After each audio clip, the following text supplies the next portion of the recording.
Hey hello everyone and welcome back to my another video. और मैं आज आपको बताने वाली हूँ एल्गोरिदम।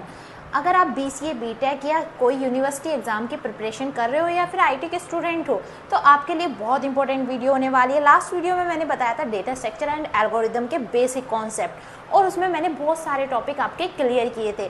तो आज की वीडियो में हम पढ़ने वाले हैं एल्गोरिदम कैसे बनाया जाता है, उसके कुछ एग्जांपल्स भी दूंगी मैं।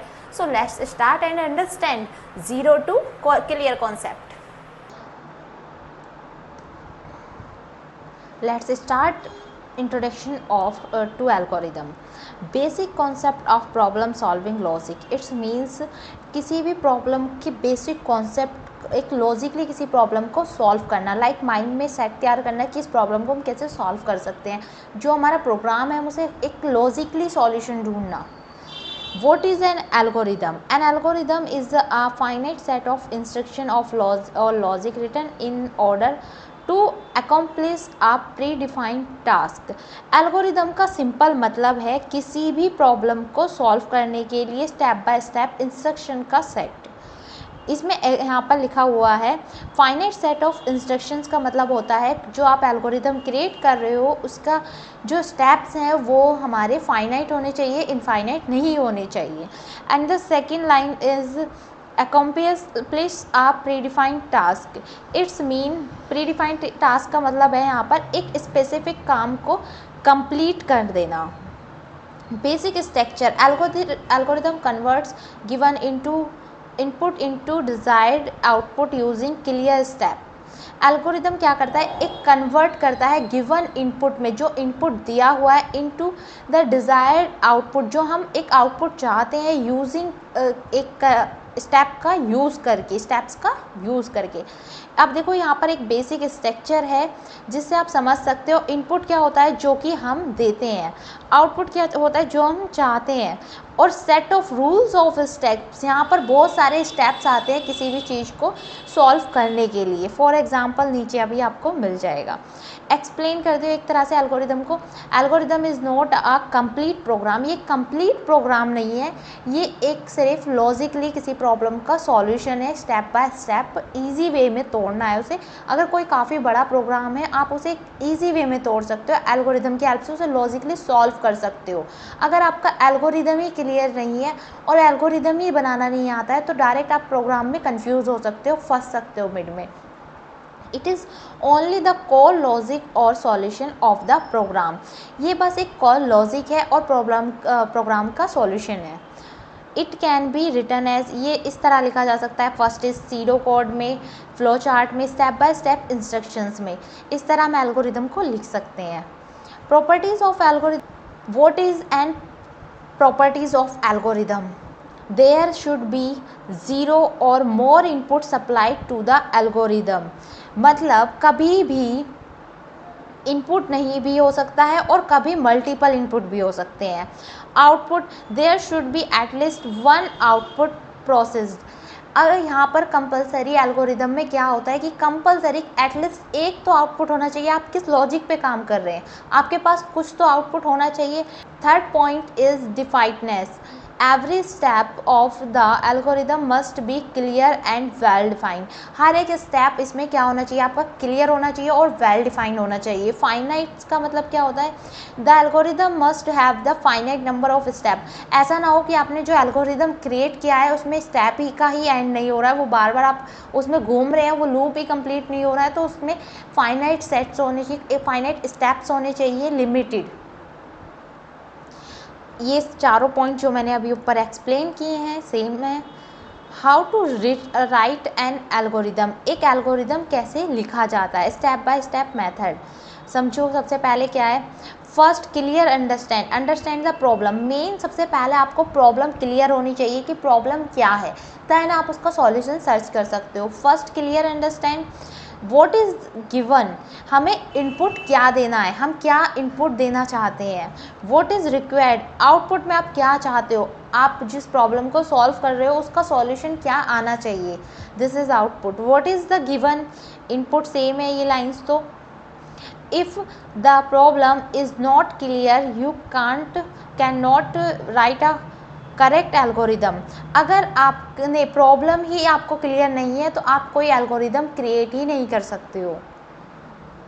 Identify input and output.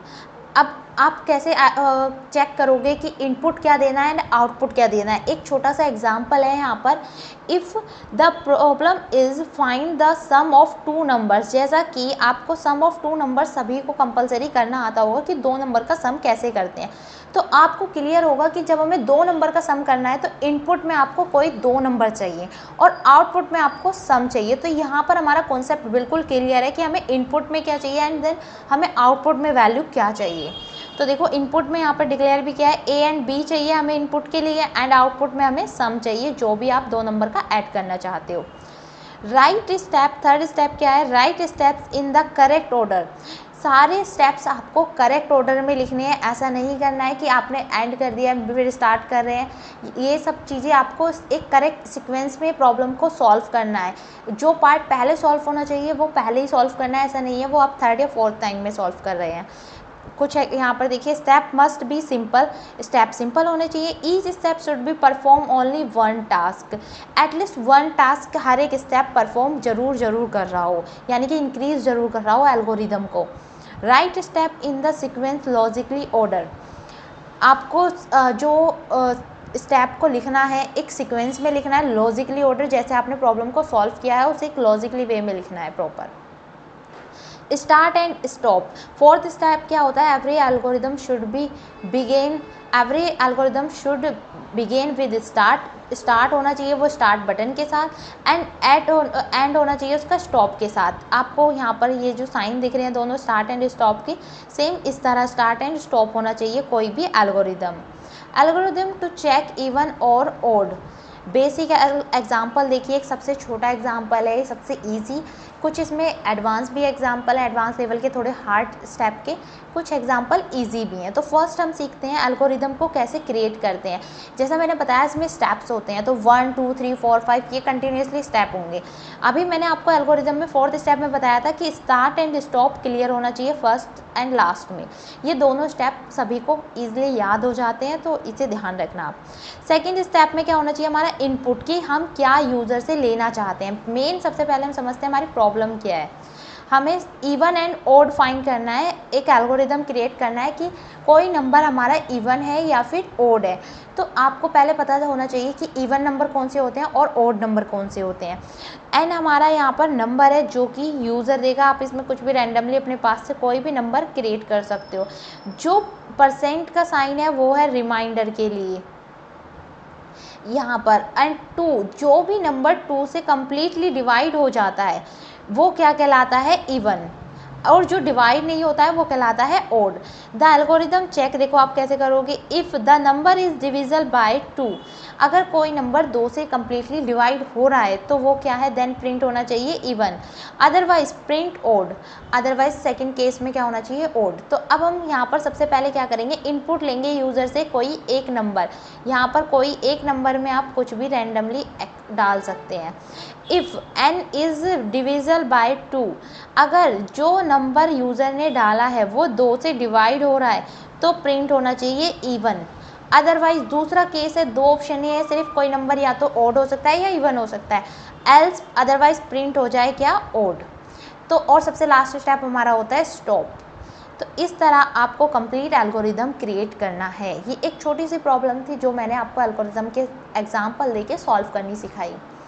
Next देखते हैं, यहाँ पर यही सब है जो मैंने आपको अभी बताया है कि n should be completely डिविजल by 2। अगर वो कम्प्लीटली डिवाइड हो जाता है तो 2 4 6 ये एग्जाम्पल हैं इवन नंबर के। अगर वो 2 से कम्प्लीट डिवाइड हो जाता है तो वो इवन है। Otherwise if it is not true, अगर ये बात सच नहीं है, it handles to opposite conditions in this case when n does not divisible by 2। तो जैसे कि एग्जांपल n यहाँ पर हमने 5 लिया है और 5 2 से डिवाइड नहीं हो सकता, तो ये कौन सा नंबर हो गया, मान लिए ओड नंबर हो गया। ये प्रॉब्लम को सॉल्व करने का स्टेप्स हैं कुछ इसमें नोट्स में ऐड।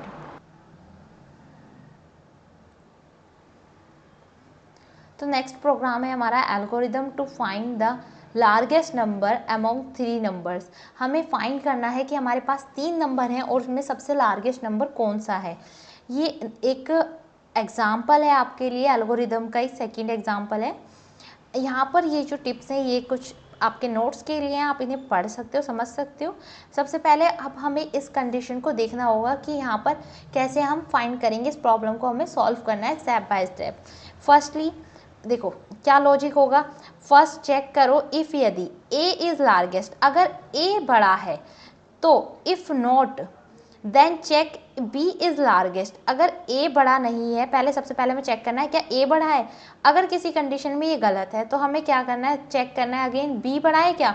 अगर सपोज बी भी बड़ा नहीं है तो इस कंडीशन में कंपलसरी क्या होगा, सी ही बड़ा होगा। अगर यहाँ पर ए बड़ा होता तो हम क्या करते, प्रिंट ए कर देते, इस कंडीशन में प्रिंट बी कर देते। अगर ए और बी दोनों ही बड़े नहीं है, लार्जेस्ट नंबर नहीं है, तो कंपलसरी सी ही लार्जेस्ट होगा। अब देखो इसे कैसे अप्लाई करोगे, यूज़ करना है आपको एल्स इफ स्टेटमेंट का, क्योंकि हमारे पास मल्टीपल कंडीशंस हैं सीक्वेंस में। इफ़ यदि ए बड़ा है बी से तो चेक करो साथ के साथ क्या ए बड़ा है सी से भी, देन हमें क्या कर देना है, प्रिंट करना है ए। एल्स इफ अगर ये कंडीशन गलत है तो फिर चेक हो एल्स इफ क्या बी बड़ा है ए से, एंड फिर अगेन चेक हो कि बी सी से भी बड़ा है, देन तो यहाँ पे हम क्या करेंगे, बी को प्रिंट कर देंगे क्योंकि बी ही फिर लार्जेस्ट होगा। अदरवाइज अब किसी कंडीशन में, थर्ड कंडीशन में हमारे पास क्या है कि ए भी बड़ा नहीं है बी भी बड़ा नहीं है, तो कंपलसरी एल्स में हम क्या आउटपुट डालेंगे, सी, सी ही कंपलसरी बड़ा है। इस तरह हम इसे चेक करेंगे। अब यहाँ पर इसके एल्गोरिदम को समझते हैं। तो फर्स्ट स्टेप हमारे पास क्या होगा, स्टार्ट करना। देन इनपुट में क्या आएगा, A B C. A B C हमने क्यों लिया, क्योंकि हमारे पास 3 नंबर हैं जिसमें हमें चेक करना है सबसे बड़ा नंबर कौन सा होगा, तो हमें इनपुट में कोई 3 नंबर चाहिए कंपेयर करने के लिए। थर्ड स्टेप क्या होगा, इफ़ यदि ए बड़ा है बी से एंड ए बड़ा है सी से, तो देन क्या हो जाए, प्रिंट हो जाए कंपलसरी ए।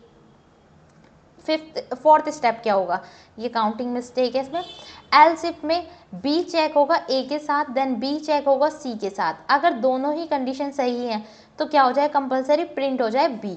सपोज अब ये भी कंडीशन गलत है, ये भी कंडीशन गलत है, तो एल्स में हम क्या डालेंगे, मैसेज क्या हो, प्रिंट में सी आएगी, यहाँ पर ये 8 आएगा। देन सबसे लास्ट स्टेप क्या होगा, स्टॉप, ये 8 भी नहीं 7 आएगा, क्योंकि ये 5 6 एंड देन 7। तो आप जब ये नोट्स अपने पास क्रिएट करेंगे तो ये सीरीज नंबरिंग सीरीज स्टेप्स की करेक्ट करके लिखना। नेक्स्ट एल्गोरिदम है हमारे पास, वेदर हमें चेक करना अ नंबर इज़ प्राइम और नॉट प्राइम। हम यहाँ पर हमें क्या चेक करना है कि हमारे पास कोई नंबर है, हमारी प्रॉब्लम क्या है, हमें ये देखना है कि वो प्राइम है या नॉट प्राइम है। अब सबसे पहले इस प्रॉब्लम को सॉल्व करने के लिए आपको पता होना चाहिए प्राइम नंबर कौन से होते हैं और नॉट प्राइम नंबर कौन से होते हैं। तो इसका सॉल्यूशन मैं आपको बता देती हूँ, बट ये आपको खुद से सॉल्व करके देखना है, ये आपके लिए होमवर्क है, आप इसे खुद से ट्राई करिएगा पहले, फिर यहाँ से चीटिंग करना।